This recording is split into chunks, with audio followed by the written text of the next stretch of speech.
And we're going to end our poll and see what the results are. Share results. All right, 47. Wow, yoga pants win. Yoga pants for the win. Freddie, I knew you would do that, but I'm glad you played along. And for those of you that are in those dress pants and slacks, good for you. It's about how you feel wherever you're wearing, right? I'm betting Edgar's wearing, he's got a tie on, and I'm betting he's probably got shorts and flip-flops on underneath that. Never mind, I don't want to know. You don't want to know. You don't want to know. Anyway, so that's a lot of fun. So start adding your questions to the chat, and Darren, I'll let you kick it off. All right. Well, again, yeah, a big thing we kind of want to start off with. I follow a lot of Facebook groups. I talk to a lot of nonprofits, more so now than I probably ever have, because we just have all this time and I can follow all these feeds. And the biggest burning question or the biggest burning complaint I've seen on several Facebook chats is people are they're getting tired of getting invited to all these virtual meeting webinars and just getting a bunch of conversation that they've already heard, and they want answers. I've seen it in multiple choice. Just somebody give me an answer. So our goal here today is to specifically do that. We're going to have a little bit of conversation. Stephanie Miner from CNA, Center for Nonprofit Advancement, is going to join us and have some great give outs, handouts. We'll handle at the end, but our goal here today is to make sure you leave with answers. So please get in that chat bar, post your questions. Michelle, myself, and Stephanie, we're going to try to address every one of those. If for some reason we do not get to your chat or your request, we will be posting answers on our Continue the Conversation Facebook page. Hopefully you've already joined that. It's Eventology Continue the Conversation on Facebook. We've got about 40 or 50 in from last week. And I know there's a lot of new names on our call today, so we'd love to see you join us there. And our goal is to make sure we answer your questions and give you the information you need. So Darren, on that note, I want Steph to jump in on this a little bit, because the conversation that we had yesterday in advance of this workshop today, I thought was a really good one. And it really kind of hit home to me because so currently I'm the Senior Development Director at the Cystic Fibrosis Foundation. I'm also co-author with Darren on our Eventology book, which you can see in the background on my nightstand. Way back there on the background. So subtle. And you can see it in Darren's background as well. And we are interested in helping our nonprofit community figure this out, this territory that's brand new territory for all of us. I mean, we have a lot going on outside of fundraising, right? We have families who have lost jobs. We have people who are stuck inside for the first time, trying to manage work, family balance, all of that.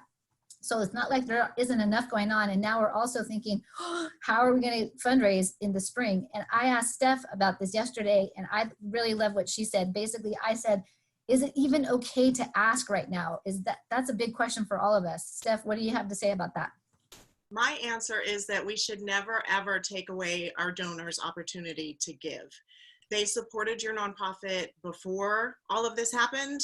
They're going through extreme crisis right now with the rest of us. Everybody is feeling so out of control.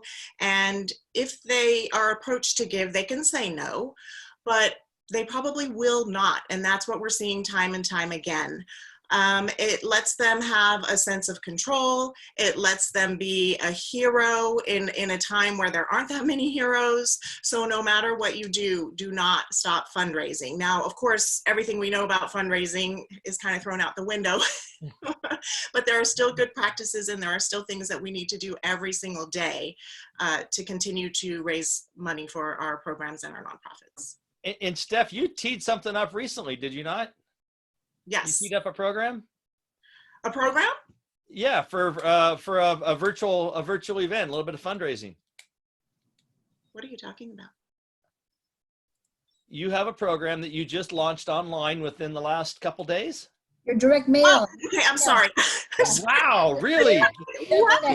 He's jumping ahead. He's jumping ahead. I'm off script. I'm so sorry. All right, sorry. All right, so we'll get back to that. Save that, Steph. But let me just tell you, so you all don't think I'm crazy. We did an appeal. I helped a local nonprofit with an appeal, and they've made over close to $20,000 in just the first 2 days that they started receiving replies. So it is doable, and I highly recommend that you all do it. So sorry about that, Darren. No. Darren. Go figure. Can't keep Auctioneers can't follow a script, right, Freddie? We just go with it.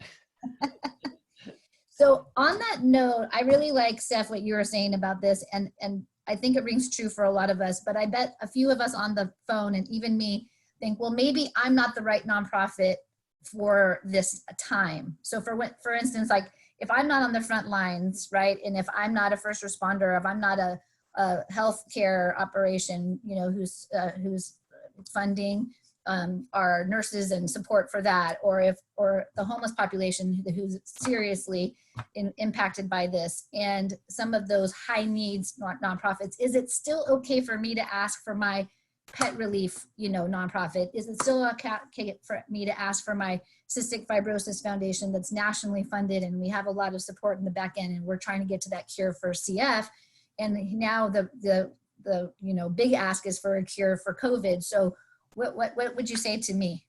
I would say you still have to ask, because here's the bottom line. Right now, we're in the middle of this crisis. We're not going to stay here.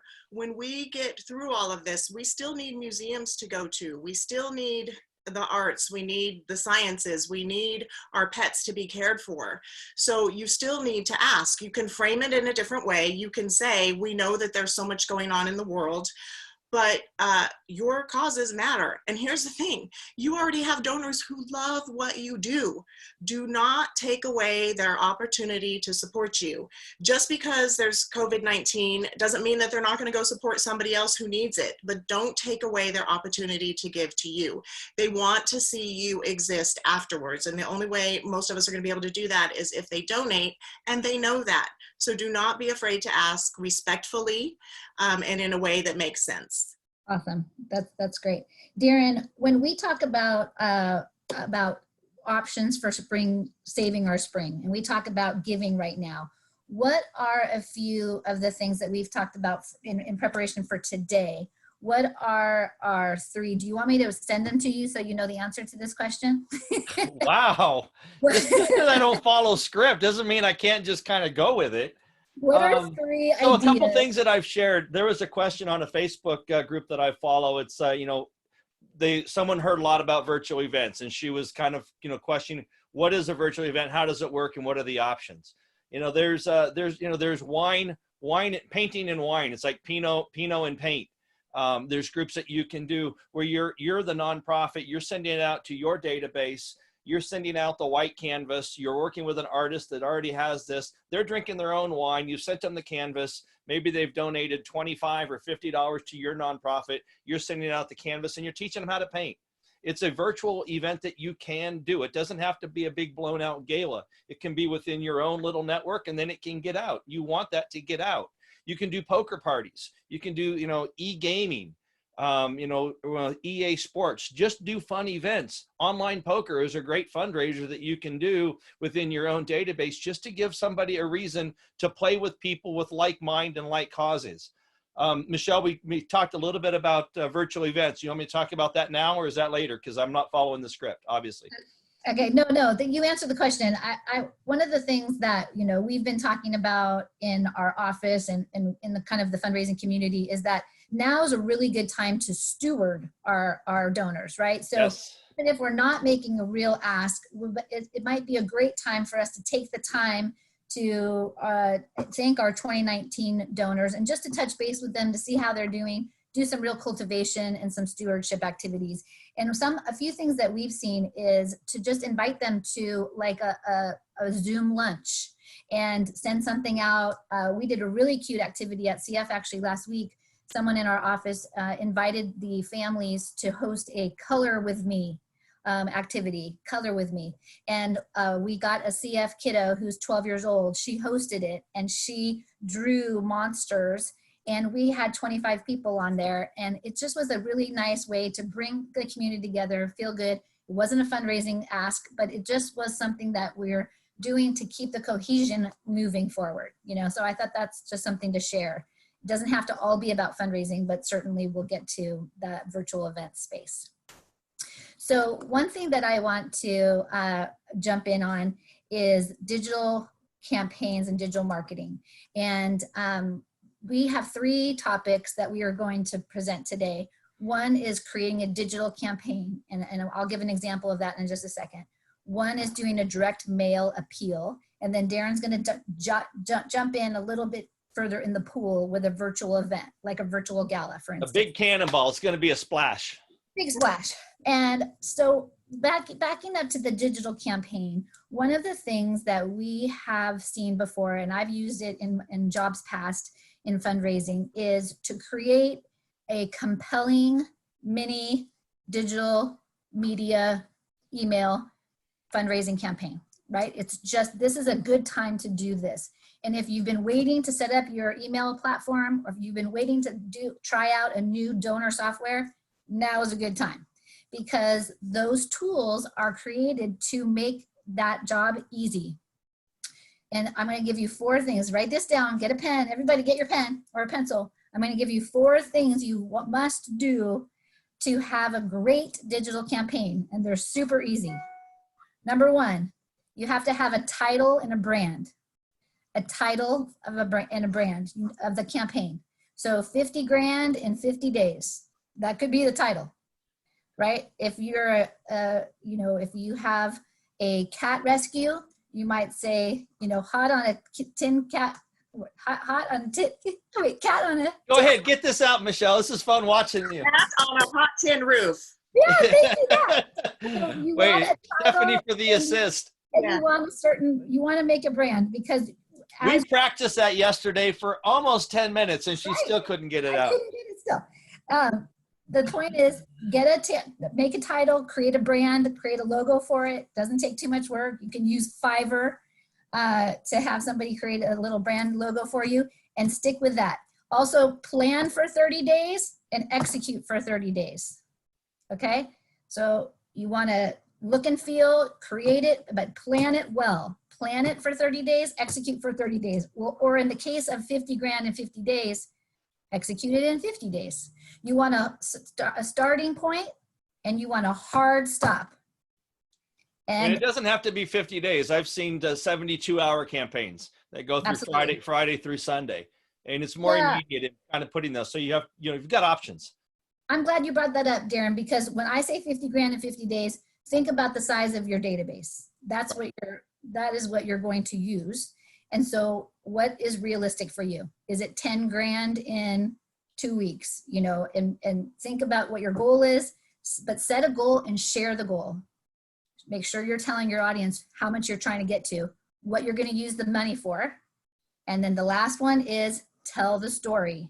Tell the story again and again and again, through video, through social media, through a speaker that you have on Facebook Live, and you have a family who's been impacted by your nonprofit. Let them tell their story. And I'm gonna jump in on the tell the story real quick, Michelle. Yeah. Take the opportunity to make sure that you understand it, but really think about who your donor database is and make sure they get it. There's so many nonprofits that get so tied up into what they do because they live it, they breathe it, and they assume that everybody knows exactly what they do. And really think about, you're trying to reach new people, make sure they understand. The story, the power of the written word is great, but remember, most of us scroll through so much right now on Facebook, and there's so much word, there's so much content in word. Take this opportunity to put together a 30 or 45-second video clip. Just grab your iPhone and tell your story. Explain why you care so much. Jen, you're sending out, you've got your virtual run, and you guys have been great at sending out little video clips from other people that really care about Michelle's Place and what they do. That is powerful.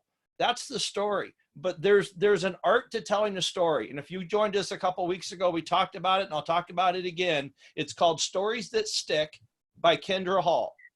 If you don't have that book, don't stop what you're doing right now, but in about 35 minutes, you can stop, get online and buy the book. Do the audio book, do the written book.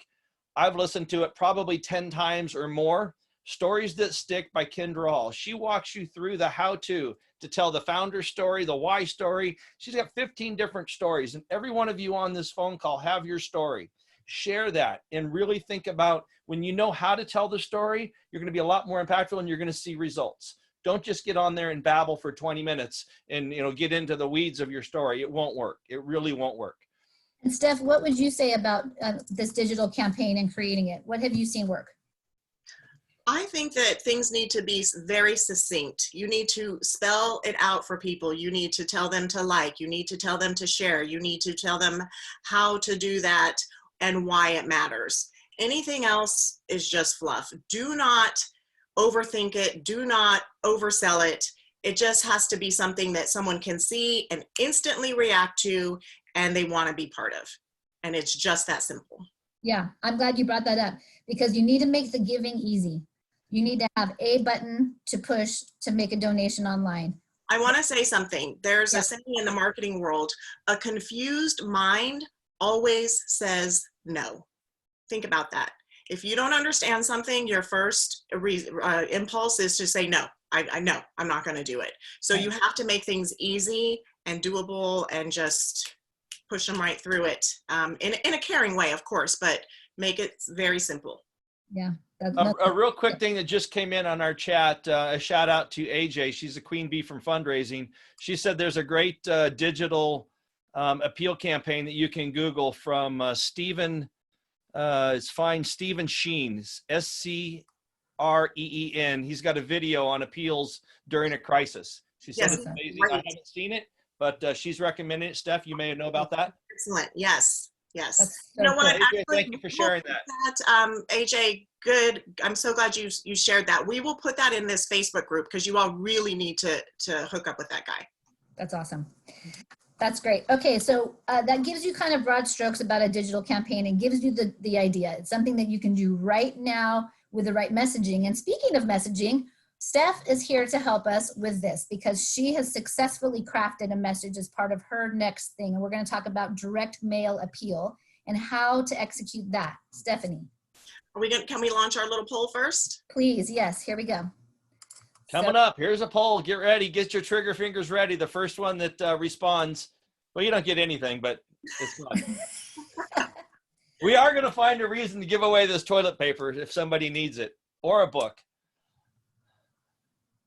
So how many of you are fundraising amidst the COVID-19 crisis? How many of you have already sent out an email? How many of you have sent out direct mail? If you could just answer the poll, it would be so helpful. That's great. And we say that because I know there's several on this phone call that I've spoken with in the past that have just kind of postponed everything and they're just waiting. They're waiting to find out what's going to happen. Is it going to be March, April, May, June, 2021? Right. We just don't know. Mm-hmm. So yeah. Don't wait forever because we just don't know what's happening. And it's hard to plan. Absolutely. It's hard. It really is. You can't. So what are the results of the poll? Do we have them? All right, here we go. Yes, share results. Wow. Wow, I love that. 62%. Yeah. That's great. I have to tell you that this is a very proactive group because like Darren, I'm on a lot of different Facebook groups and nonprofit boards and all kinds of things. And more people have not started this fundraising than have. So give yourself a little virtual round of applause because that's really, really good. If you haven't, see that, Freddie. If you have not sent anything out, I have made this sign just for you. No matter what, keep on fundraising. I cannot say that. What? I like that. Okay, you have to do it. Any money that you don't earn during this time is money you will never get back. And history shows that the nonprofits, and we've had so many crises in our country, not in the world, nothing quite like this, but everybody recovered after 9/11 and the recession of 2008 and SARS and other things. Don't forget, we've been in situations that are similar to this before, and we will find a new normal. It's not business as usual, but we will find a new normal. And so you don't just stop, you don't just freeze. You have to push yourself forward. And I feel like for some people, maybe it's they just don't even know where to begin. They don't even know where to start. So when that fear starts to take over, I feel like as fundraisers, we're fearless people. So just remember, it's our job to reach out to the donors. It's what we do. It's what we do best. Just don't stop doing your job, okay? If you have not sent out an email, don't worry. Just do it now. As soon as we get off the call today, do it. Just make it 300 words, checking in, saying we're concerned about you, we're thinking about you, we want to let you know what we're doing, and we appreciate your support. Let us know how we can help you. Maybe share a few resources from your community. Hit send. make sure there's a donate now button and just get it out. You will be so grateful that you did. Even if you only get $20, that's $20 more than you had, and it's a connection. And now you get to follow up with a thank you email, a thank you note, a thank you phone call. So you're opening the doors. Communication is what is going to save all of us during this time. Yeah. Remember, this is the great equalizer. It doesn't matter if you have $1 billion. It doesn't matter if you have $1 million. It doesn't matter if you have $10,000. We're all at home. None of us are doing what we want to do anymore. We are all stuck in the same situation. We're all craving connection, and we all want to do our part, whether that's making masks because we know how to sew, or like Irene, I saw Irene on here. Irene, I have an idea for you. Your museum is shut down. Create some coloring book pages out of that beautiful pottery or something like that. Post it and let people get involved. So many ideas that you can come up with to maintain that connection. Yeah. So Steph, let me jump in and ask you a question specifically about the appeal that you just recently launched. Yes. So I know a lot of us have databases that have mail information only. So we might not have it. You said send an email, and of course we'll send an email to everybody we have an email for. But a lot of our donors like to write checks and send them in once a year, typically at the end of the year. So how do you think in this time, what's the best way to address them? And then what kind of language are we using in that as we address them? So you're using language that is blatantly obvious to what's happening in the world. You're talking to your donors like they are your friends, because that's what they are. They truly are friends of your organization. You're showing them care and concern. You're asking about them first. You're acknowledging that things are hard. You're offering resources. And to make it easier, I mean, I know I write appeals all of the time. When I wrote the appeal that I mentioned earlier, when Darren totally threw me off for a local nonprofit, it was one of the hardest appeals I've ever written, because it's not the norm. We're talking about things that just don't make sense. So it took me a long time. And finally, I just sat down and said, you know what? I'm just going to just stick to the facts, Jack, first. And then I'm going to go back in and warm it up and say those facts to somebody the way I would be saying it to my friend, the way I'd be saying it to my 18-year-old daughter or my 70-year-old mother. I'm just going to talk in language that we can all understand at this moment. We are all pretty much in the same place emotionally. Let's just reach out that way. And the results have been amazing. And I highly recommend that you start to collect email addresses if you're not. We always recommend to sandwich fundraising appeals. Send out the written appeal and then follow up with an email blast, because the people that are on your email list may not be, those that you send mail to, because you may get people's email addresses off of Facebook, off your constant contact, off of referrals, whatever it may be. Those are not always the same list. And don't forget that it takes 7 times of people seeing something from you to maybe act on it. So it's okay. Don't feel like, oh my God, I'm inundating them. I just sent them a letter and now I'm sending them an email. It's okay. So again, as you're writing your appeal, it is your job to make the donors feel. I like all your notes. This is fun. They said I couldn't have slides. I couldn't take it. So I have to do something like this. Make your donors feel empowered. When they feel empowered, they will take action and they will donate. And I got to tell you something. If you are not reaching out to your donors because you're afraid, guess what? Another fundraiser will. Okay? Ouch. Very few, very, very few donors just donate to one nonprofit. They donate to many nonprofits, even people without a lot of money. They'll give to their church, they'll give to the food bank, they'll give to their, daughter's basketball team, whatever it may be. So if the basketball team and the food bank aren't asking, then all my money is going to go to the church. It's just think about it logically. And again, I'm saying this, I'm just a very matter-of-fact person, and I want you to do this with care and consideration. I don't want you just slamming people.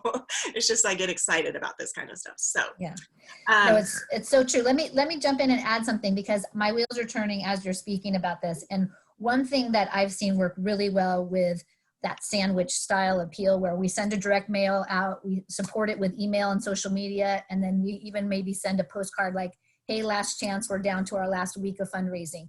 And these would go with both of the things we've talked about so far, a digital campaign and the direct mail appeal. But what would be so nice is to have you contact somebody who gives during this time of year, Q1, at a pretty significant level for the last few years. This is a donor that you know, somebody in your organization knows them well, and invite them to make a match to this campaign. Invite them to step up and be a hero, because that is, first of all, they want to help. We all do. We want to be helping in this situation. And they might say no, and that's okay. But if they have the means and they can help make a match, that's going to really double your impact literally for your campaign, which is kind of a nice feel. Yes. And I want to say something else real quick. You're going to get people who will complain about that you're fundraising right now. It may be a board member who's telling you not to fundraise or discouraging it. Wait a minute, board members complain? Yes. That doesn't happen. We should take that poll, Michelle. But it's not our job to make everybody happy. It's our job to bring money into our nonprofits and the program. So explain it, do the best that you can, but just know that you will get some pushback from some people, but I guarantee you most of the donors will respond in a positive way. They just will. That's so great. And speaking of that, next sign, stay positive. How many signs do you have over there? Are you printing these out as you go? Yes, I have a printer under my desk. So wow. I want to remind you all, there's so much fear going on in the world today. Your donors are looking for little rays of light. I mean, really, aren't we all, aren't we? I mean, my poor cat, every time she does one cute move, I'm like, oh, I just love you, because I'm just looking for something good, something happy, something to make me feel better. So be that for your donors. Let them know the good things that you're doing, or the good thing, or how you, when we get out of this, how you're going to be the goodness that waits there for them. It's very important, and do not discount your role in helping to alleviate stress during this time. That's great. That's good tips. Darren, before we move on to you, I do want to remind the audience that you can put your burning questions and or ideas, and I see some really good ones, in the chat. After we touch on virtual events here with our friend Darren Deese, we're going to hit the questions, and I'm going to make sure that we read each one, and then we'll get answers from each other, and then we'll open it up to the floor for anybody who wants to chime in and is brave to either answer or ask a question too. Steph, go ahead. One more thing. This is not a sign. This is a little ebook that you guys are going to be able to download, and it's going to help you write your appeals, your emails. It's going to give you some good language that is specific to COVID-19. It's not general fundraising. It is very specific to COVID-19. It's going to help to guide you, because like Darren said, people are giving general overviews of things, you know, but where are the templates? Just give me something to get started. Give me an idea. You said that the key word there is, you said it's a template. So this is kind of a fill in the blank kind of a thing. You're giving them a guide and you're just kind of filling it in, but take the extra effort and make it your own. Don't use her words. Just, I mean, use as much as a template as you can, but make it special, make it you. Because if all 60 of you use the same template, and you're sending it to the same donors, they're going to call you out on that one. So be careful with it, but make it your own. It's written, you can't do that. It prompts you to the next thing, and it gives you ideas. You can't, because I thought about just giving a template, but it was really hard to come up with that and for it to be effective. And so, but this definitely will help you, and we will get this to you at the end. So. I'm so appreciative of that, Steph. I actually want that, because I'm having a hard time of what to say. I really am. I go how to craft it, what to say, what to start with. You know, So you're saying you don't suggest starting off due to the COVID-19, the national health crisis put out by you don't want that the opening line that I see in so many posts? No, we got to think different. We can be better than that. Yes. That's right. That's right. So one thing before Darren, virtual events kick off here. One thing we've been seeing is that there is a day coming up for those of you who are raising funds for any COVID-19 related organization. And this is everything from rescue, homeless, anything. I believe the date is May 5th. May 5th, and it's a Giving Tuesday now. Giving Tuesday now. So do a little research on that and see if that might be a good fit for you to create a campaign around.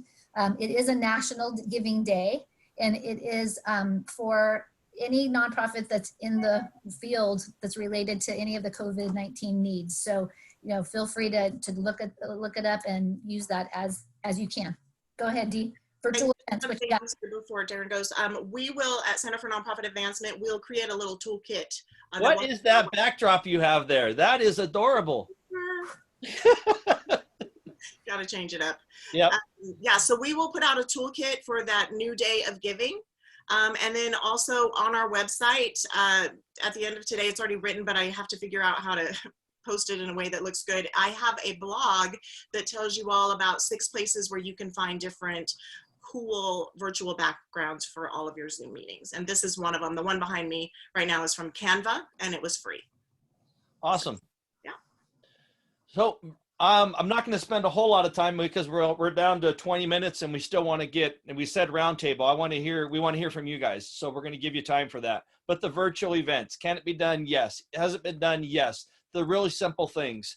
Get online, get a YouTube channel. That's where you're going to start. And I say YouTube because everybody can get into YouTube. You don't have to be on Facebook. You don't have to be in these groups. Get on YouTube. And if you're the administrator, you're going to get an admin key, what's going to give a studio the ability to access through your admin key to start that channel up. Get a YouTube channel, make it your brand. And that's where you start. That's on the virtual side. Jerry Lewis did telethons for years. The method's proven, it works. Hire a spokesperson, whether it's your executive director who speaks to people all the time. I'd probably recommend against that. Hire somebody or find somebody within your nonprofit that can truly speak to the nonprofit, that knows the stories. Hiring a professional fundraiser, professional auctioneer is a huge win because they're going to bring a little bit of excitement. They're going to bring, they practice. They don't just show up. My friend Freddie, who you see on the screen over here, yesterday he posted, he's practicing in a studio and he put all that online and he showed everybody he's practicing for an event that's coming up in 2 weeks. It's guys like that, women like that are professionals that truly practice their craft in doing this. It's great to do it. We threw up a poll right here as your feel factor for doing your virtual event. So please fill that out. But I get back to the kind of the virtual event, can it be done? Yes. Really think about how many people. Michelle talked earlier about the database. If you've only got 100 donors, you're not going to do a 1-hour program online. It can be a 20 or 30-minute program that's really just taking your ask, your mission, and realizing it's going to live on far past the 20 or 30 minutes that you do it. Most of it will be pre-recorded. So you can do those pre-recorded videos while everybody's at home. You can get away with this during the crisis because it can be virtual. There's almost 100 people on the call. I know I haven't looked at the number, maybe not, but there's a lot of us on this phone call. We can do this same type of format in a virtual event. It can be done. You can use several different platforms. I know Greater Giving, there's a few representatives from Greater Giving on this phone call. There's Rallybound. Rallybound has a great software that's out there. There's help me, Michelle. GiveSmart. GiveSmart. Thank you very much. Yeah, there's companies out there with the technology that are going to make it easier. Do you have to spend money? Yes, you do. Invest in the technology because it makes your job so much easier. Can you do it with Google Docs and a live chat? Yes, you can, but why? Spend a little bit of the money, make it easy. Think about your donor. Think about the time after the event that you have. Respect that, put it up there, and just spend a little bit of money. Yeah, let me chime in on this real quick about the digital piece. So first of all, you see the results. It's about a 5. The fear factor for planning and executing a virtual event is at a 5 on the scale. We have one person who said, or no, 2 people who said max fear, 10.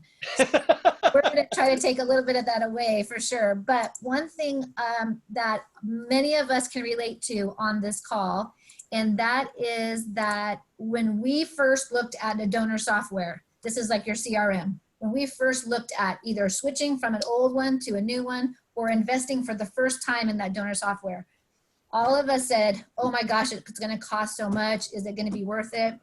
Are we going to be able to recoup the money or fundraise more because we have the CRM? And the answer is absolutely yes, right? Everyone's nod with me. Yes, of course it's worth it. Same thing for this donor software. Not everybody's nodding. I see some people, a few of you are sleeping. Well, And that we means they're still apologize for using that. spreadsheets. There, I just gave, if you're using spreadsheets, I just gave you your reason to get into a donor software for a CRM management tool. But even that for an event software, it's not very expensive. There are a lot of solutions, and you can see from all the advertising in our world, our cumulative world, that people are looking to get a solution to you for virtual events. Go ahead, Dee. I was done. I think I walked through it. I think I kind of hit all of those. Okay, I mean, good. it can be done. You've got a bunch of pre-canned of speeches. I said, you know, maybe not have the executive director up there. Have the executive director share their story. Give them 3 minutes. Pre-record that and just front load all those pieces in. Do you want to do an online auction? Maybe, but you know, most people are going to potentially give just because they care so much about what you do. Nobody's going to take a cruise. Nobody's going to take a trip to Hawaii. We can't go anywhere. We don't know when we can. So maybe rethink those opportunities. Give them a chance to participate. One thing that most people always forget, and I say this even to our clients in live auctions, you know, because we want to sell all the trips, just get people to raise their hand and sign up to volunteer. Ask them that instead of, you know, you don't have to just, we do the give, we do the appeal where we invite people to invest in our nonprofit. We're asking for money, ask for time, get people just to show up and help. That's a huge win. And that may be most volunteers usually wind up to be some of your bigger donors in your organization. So don't leave out them, ask them to volunteer. Good stuff. Okay, I have a couple of things I've written down, but I want to get to our questions because these are really like 20 minutes. So Steph and Darren, and I'll answer a few of these too. Darren, this one, I'm going to start with you and then we'll go to Steph. This is from our friend Judy Berman Smith. I mean Silbert, sorry. Do you think using stories on Facebook, on Instagram and Facebook are valuable versus posts? So if you're using stories, we talked about storytelling. Can we use them on Instagram and Facebook? Are they more valuable than a personal post like from our organization? And if yes, how do we do the stories there in those mediums? Short and quick. Instagram is a right now thing. People aren't going to, you know, they're not going to read 5 paragraphs. Do the video, make it a 15, 20-second video. Think about stories at the top. Are you talking about the stories at the top and the Instagram stories? Because there's a difference.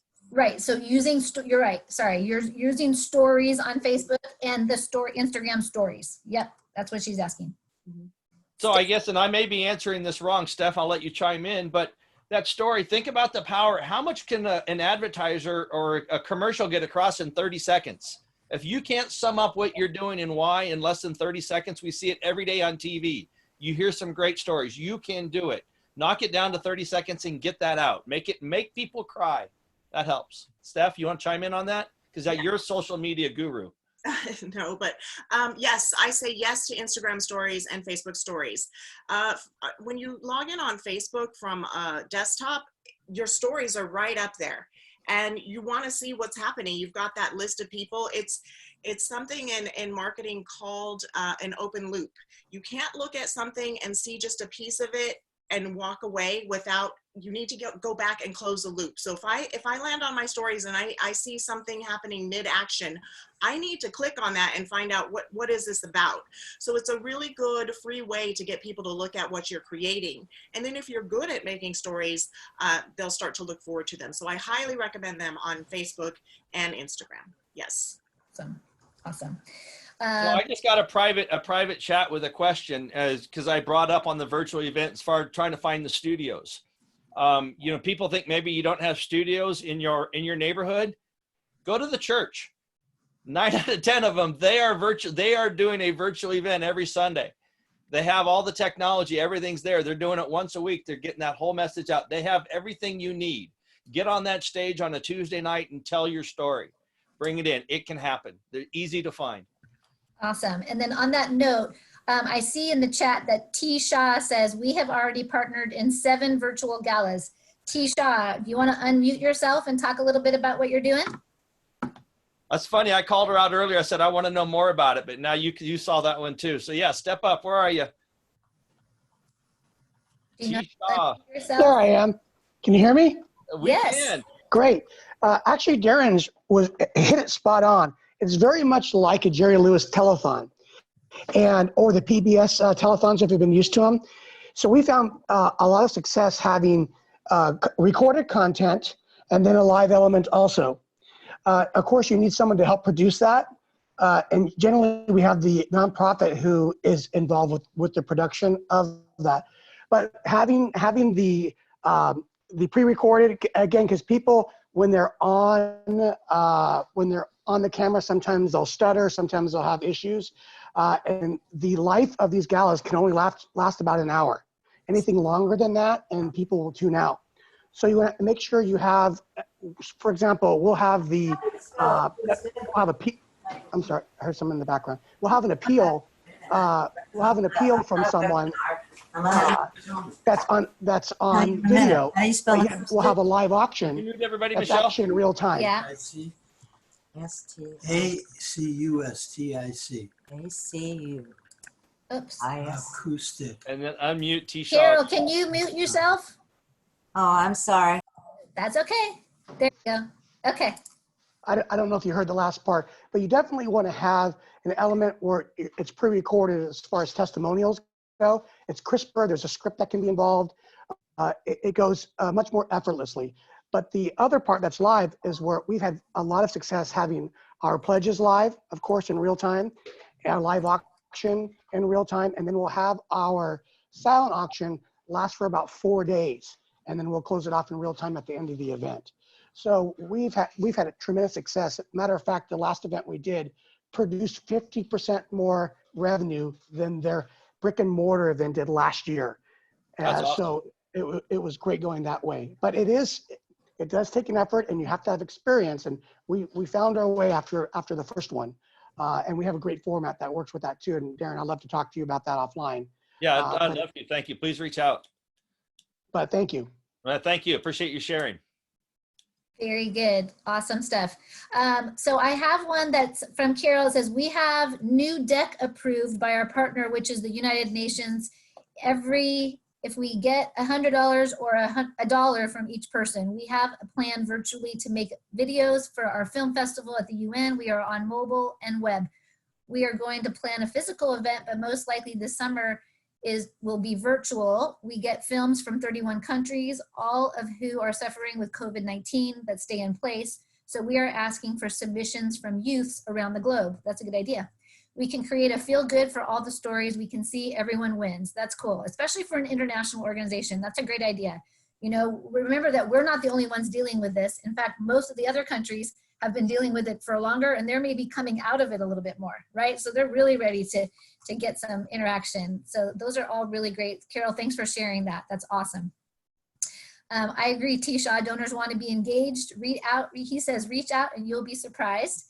A match is a good idea. A match is always a good idea, right? If you do a virtual event, see if you can find someone. And if you can't find somebody, then let's ask the board to all chip in and make a board match, right? So everyone on the board can be in for 500, and you can have a, $3,000, $5,000 match for the first people, like at $100 level. Make it fun and interesting.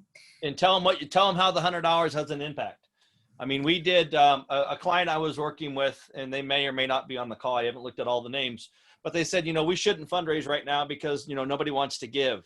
And then that exact same client put something online talking about, what they're doing right now in the community because they're serving seniors. And, they have a need. They're going out every day serving seniors. They put something online, and this morning, I think I saw $2,700, and that's in like 2 days. And they're just asking for $15 because that's what it costs to go out and get the food and drop off food to a senior for an entire week. People will give. They want to help. We all want to try to do something. If you make face masks, people will give. They need them. We all have to wear them now.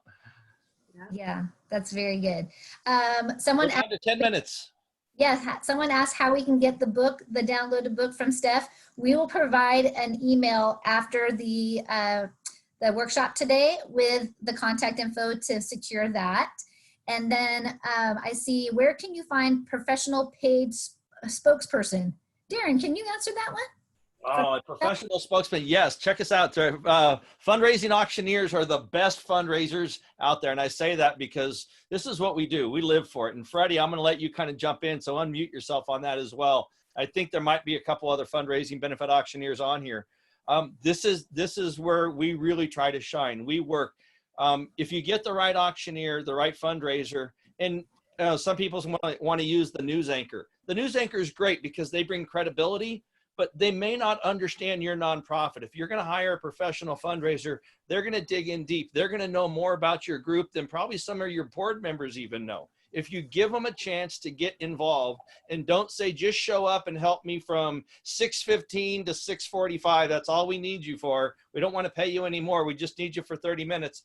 That doesn't work. Let us get involved. We can help you raise money and really just focus on the fundraising aspect of the event. And Freddie, I'm gonna let you chime in and share some words as well. Yeah, I would just echo Darren in that sense. I mean, this is what we do day in and day out. And so, you know, somebody that's going to be looks like you're sitting on a news beach somewhere, anchor or a celebrity in the community, that's great.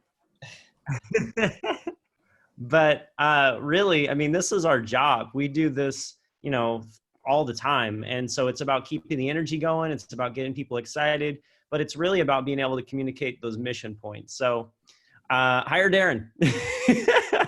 And or Freddie. Well, there are a lot of good resources on this list. In fact, when Darren and I were reviewing who's on with us today, I was really excited because there's a lot of value here. This is a good networking opportunity. In fact, if you do have a service, I am going to give you license to put your information in the chat, and because we'll print out the chat and share it on our Facebook group. We have an Eventology Facebook group that says continue the conversation. We will invite you to that towards the end of our time together. If there are any other questions, definitely put them in the chat. I see a lot of people chatting about auctioning off items. So what I would say, even though Darren mentioned auction for a virtual event, I'll push back on that a little bit because I think there is a place to have a live auction. And also what you could do, and what we've actually done even prior to COVID-19, is take the silent auction and convert it to online. And someone said that they kept their online open for 3 days. We would keep ours open for 2 weeks. So we would launch, this is prior to COVID, we would launch the online auction with about 100 items 2 weeks before the gala, in this case, and we keep it open and we tease out items and we keep adding things. And then we used it out also in order to promote the event. And you can get so much more for your buck rather than having it open for 1 hour for all of that hard work on those silent auction items, which never bring in as much as they're valued. And so this is a great opportunity to convert that one time and then keep doing it that way, even after this craze ends. Darren, you want to jump in on that? Yeah, when I said I kind of downplayed the live auction on these virtual events, what makes it really challenging or adds a challenge to doing a live auction? You know, people want to hire auctioneers because they love that chant. I'm going to be 25, I'm going to be 30. You know, it's fast, it's fun, it's exciting. But you can't really do that in a virtual event because, one, you need people to kind of pay attention and understand, but you can't react that quickly on virtual. There's latency, there's a delay. So it makes it hard to do. So what you can do in that format is, if you've got a block of, like, say you have 6 items you want to sell, break it down into 2 groups, do 3, talk about 3 different experiences, whether it's a concert, it's a getaway vacation to Hawaii, and a private yacht for 25 people cruising around the bay for 6 hours. Talk about all 3 of those events specifically, show pictures. The cool thing about the virtual auction is nobody has a bad seat and everybody can hear what you're saying. That's a huge win from a fundraising side, because if you're in the back of the gala, you may not even hear what's going on. And when you're in front of your screen, you hear everything. So sell those items. If you're using a fundraising auctioneer, we're going to understand what those pieces are. We're going to sell those and sell the experience, and then collectively kind of, you know, eager or engage people. So you can see, Jennifer, I see you're at 2,500. You know, this trip's valued at well over, you know, 7,000 or kind of whatever the number is. But Jennifer, come on, anybody else? This is 10 people. Talk about it, and then give everybody a 30-second countdown. All right, ladies and gentlemen, we're getting ready to close out all 3 of the items: the cruise, the Hawaiian vacation, and the concert in 30 seconds. I see, here we go, we're at $5,000 on the concert. Oh, we're at $9,000 for the cruise. Here we go, 10, 9, 8. And then give it a little bit of time. Make sure you fill the gap for the latency issue. And then about 45 seconds later, tell everybody who won, what the highest bid was, and then open the next 3. So that's a way to get rid of some of the items, some of the inventory, and raise a little bit of money. But just be very selective on what those are that people can do it. So I know we're down to 5 minutes, Michelle, and I haven't done something. We're losing a few people. So I know there's a lot of you, Katie, T. Shaw, Tracy, I see you guys on here, and I can't see your faces, and I want to take a selfie. I want to take a Zoom selfie with everybody. So turn your cameras on because I want you in my picture. I'm going to turn this thing on here if I can figure out how to flip my camera around. I have to figure out how to turn it on. Come on, get it all, everybody in there. Fine. Come on, y'all. There you go. You're all popping in there. Are we? All right, here we go. Everybody smile. Not everybody's on, but we're going to take it. Here we go. 3, 2, 1. All right, we'll post that selfie up on Facebook later. So thank you all for joining us in this. We're not done yet because Stephanie's got some things to give away. I see a few of you, read all the way through the email and have some really cool backdrops in. Freddie, you're on a beach. I see that. Edgar, it looks like you're on the moon, and you're wearing a tie, and you're probably wearing shorts and a flip-flop. And Terry, I think you're I don't know where you're in the African forest somewhere. It's gorgeous. Or is that just Palm Desert in your backyard? Oh, Disneyland. AJ, I love that. I love Disneyland. Pick a winner, Darren, because I have some more questions coming in. Okay, I'm gonna go with Edgar. I like that because he's wearing a tie. I mean, come on, who wears ties to a Zoom meeting?